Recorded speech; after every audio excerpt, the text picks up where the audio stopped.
Namaste. My name is Todd and I'm the founder of Ashaya Yoga. Welcome to Asana Spotlight.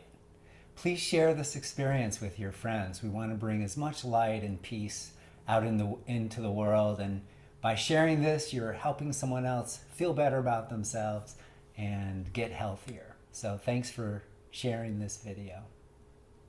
I'm excited about the posture today. It's a very interesting pose. It's called Eka Pada Gandaberundasana Prep. It's a mouthful. Well, we know that Eka Pada means one-legged, and then Ganda means face or cheek, and Berunda means formidable or terrible or fearsome. So it's the formidable face pose. And what does all that mean? Well, Berunda is an Indian mythological creature who is very fierce and full of magical powers. It's a bird creature, but it's like a two-headed eagle bird. And it is super powerful, tremendous powers, and there's all kinds of stories about this bird that I won't go into. But basically, it's this idea that we need to summon the power of self-worth, to stand in and for ourselves in the face of all the challenges, and to be able to overcome sort of our own inner demons. And one of the biggest challenges really on the spiritual path, when you're on the path of the heart, is self-doubt. How to overcome self-doubt. And this two-headed eagle destroys doubt. It is fearsome, it is terrible, and it is all-powerful. And there is a certain kind of magic that comes when you can stand strong with unwavering conviction in who the universe has made you to be.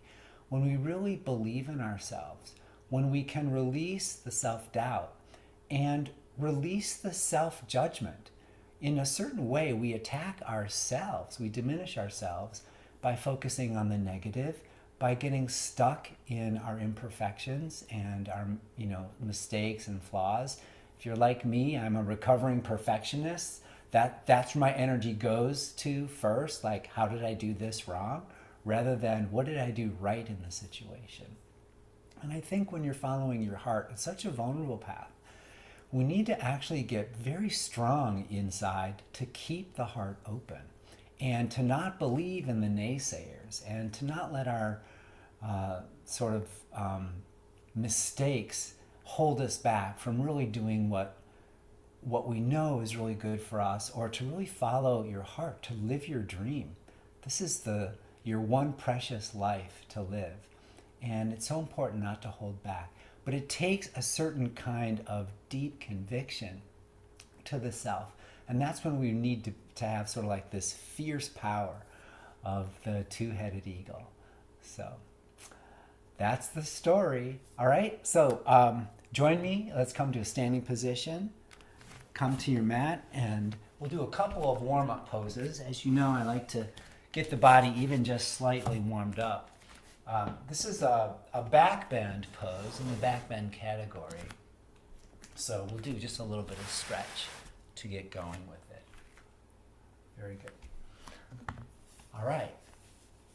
So first step, clasp your hands behind your back, lift your side ribs, and then stretch your elbows straight back. And open up the heart, open up the shoulders, take some long and deep breaths.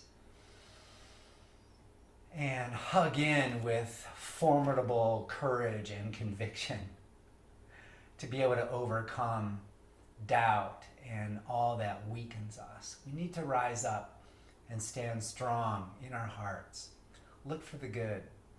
You are gifted, you are talented, you have something great to offer this world. And you're the only one who can offer your particular quality to this world. So don't hold back. Exhale, release. Come stand facing the short edge of your mat, feet parallel, palms in front of the heart. Inhale, rise up. And exhale, soar like an eagle. Lead with your heart, fold forward. And breathe. Now, hug in. Don't give up on yourself. Even if your hamstrings are screaming, bend your knees a little bit, soften. Then hug in with unwavering conviction. Stand in and for yourself. And then inhale, lift your heart halfway forward, and exhale, bow and stand stronger than the doubt. Inhale, lift your heart forward. Exhale, bow. Be stronger than the self-doubt, stronger than judgment. Actually release the judgment. I like to think about where, we go along the path, we make mistakes, but there's really, I believe in the no mistake theory of life. There's only learning. But you have to be strong enough to receive the learning and not give in to sort of the pattern and the habit, which is so easy to just diminish ourselves and berate ourselves and be really hard on ourselves. So stand strong, breathe in the light. Then exhale and step back, downward facing dog pose. Alternately press one heel, bend the opposite knee. Get the legs to open up, hips to open up. Then turn your right foot out a little bit, bend the left knee, and press to the outer right heel, outer edge of your right foot, push it down. Lift your right armpit, twist, look under the armpit, stretch your right side, and then repeat on the left side. Turn your left foot out, press the outer left heel, lift your left armpit and twist. Come back to center, bend your knees, lift your sitting bones way up, generate a low back curve. And then pull up with conviction from your hands up to your heart to not collapse down. Melt the upper back, but keep your armpits up, very strong. And then lift your right leg.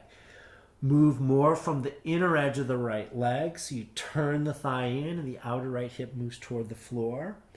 And then push from your heart down into your hands and push up through the right big toe ball mound. Aspire to rise higher, as though you're on fire before you perspire and before you retire. So stretch it up. Take the base of your left shin back. Reach higher. Courage to rise up. Exhale, right leg down. Inhale, left leg up. Again, keep your arm bones lifted, heart is soft. Lift your inner left thigh more. The outer edge of the left leg comes toward the floor. Base of the right shin back. And then with the inner desire to go higher, stretch. Press all the way up through the left big toe ball mound. Hold it. And breathe. And then exhale. Release, come into plank. Slowly come down onto your belly.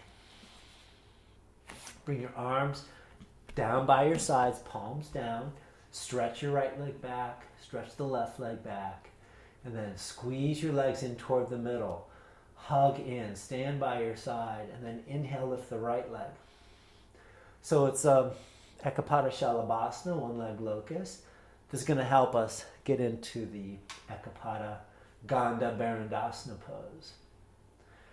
Lift the inner right thigh a little bit more than the outer edge of the thigh. And then grow your leg long. From your pelvis, just push straight out through your toes. And exhale, down. Inhale, left leg, inner thigh up. Go for length rather than height. And then squeeze, hug your muscles to the bones. You'll feel your hip muscles, the buttock muscles engaged. That's really, really good to turn the glutes on. And exhale. Release. Now, palms under the shoulders.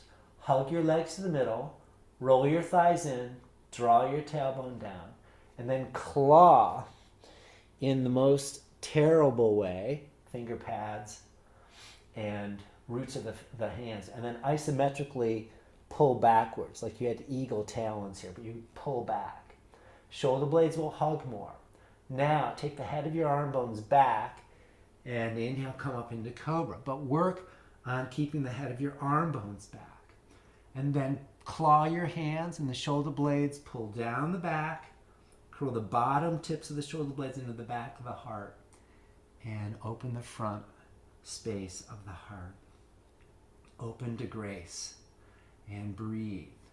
The winds of grace are always blowing, but you have to set the sails. So set your sails to think well of yourself, to affirm yourself, rather than beat up on yourself and be overcome by self-doubt and unworthiness and regret and depression. That's all part of the past, we could say. So rise up into who the universe has made you to be. Be fierce about that. And then exhale, release, rest, arms by your sides, turn your head to the side. Take a couple of deep breaths, receive the energy from Cobra. It really does a lot for the breath. Circulation is increased.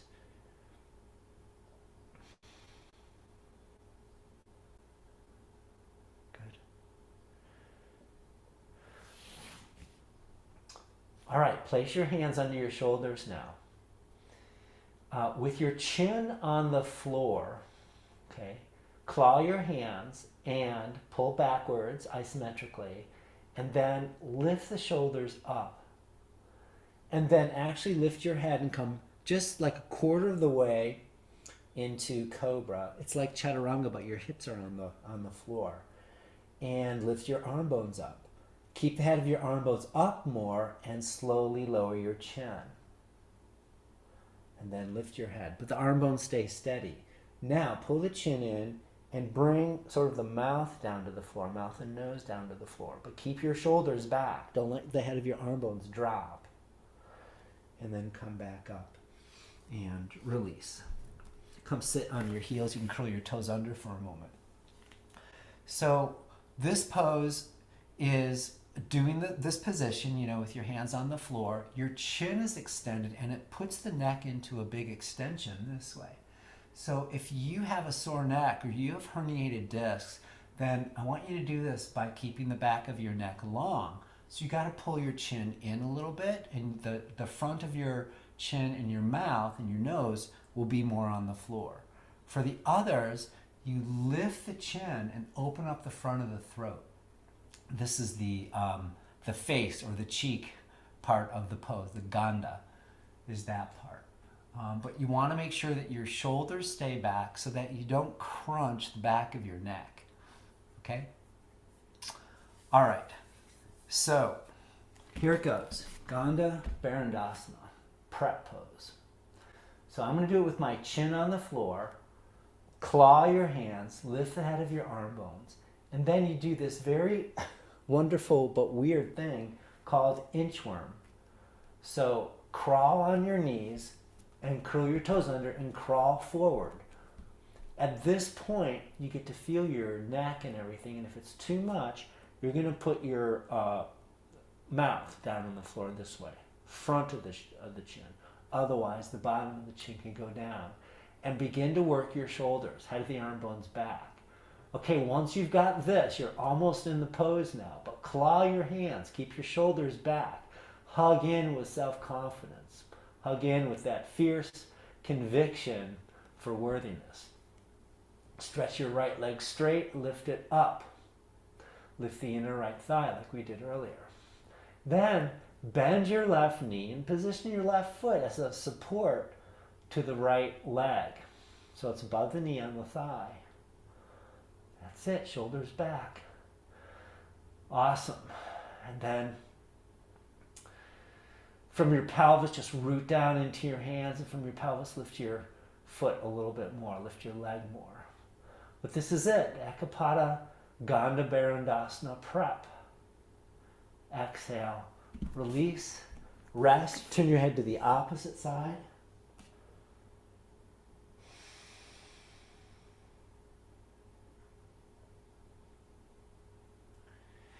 You have to pull the head of the arm bones back in a kind of fearsome way, because that's what's going to protect your neck. And what happens is when we're in the pose, we tend to relax the shoulders too much, and then the pressure goes right into the neck. The shoulders will alleviate pressure. It's going to take up the pressure in the neck. So we don't want pressure in the neck. We want it in the shoulders. Okay, start again.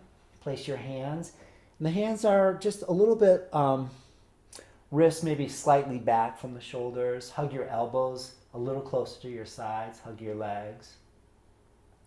And then curl your toes under. And here comes the inchworm.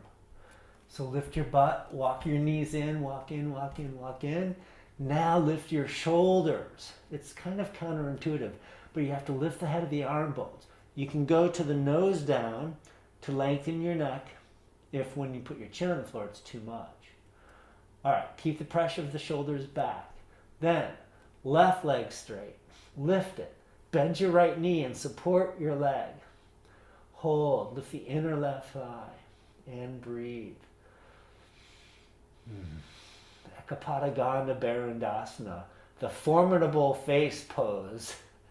Stand in and for yourself with worthiness, courage to be you. And then exhale. Release. Stack your hands, make a little pillow with your hands, and then turn your head to the side.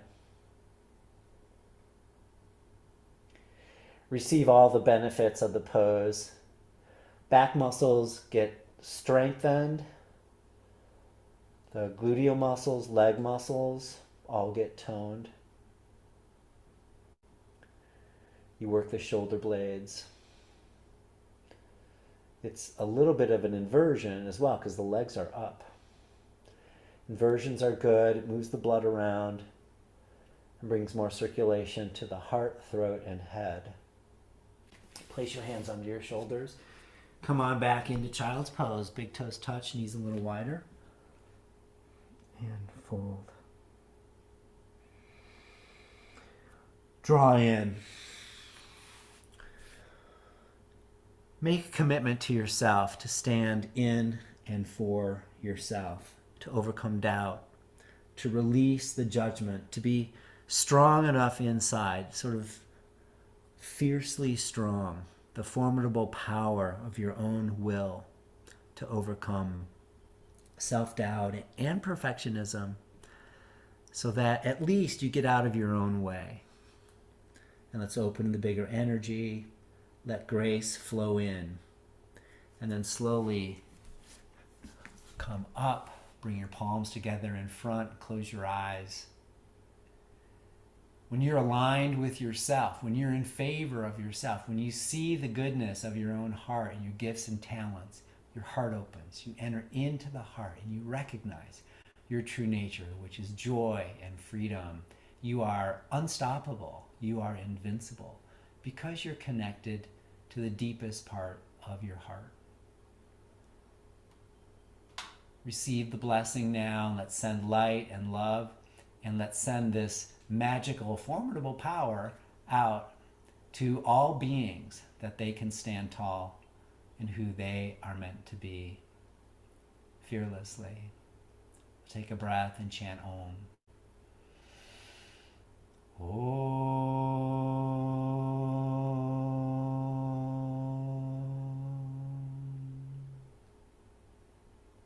Namaste. Thank you so much. Enjoy the feeling. See you next time. Thanks for joining me. Bye for now.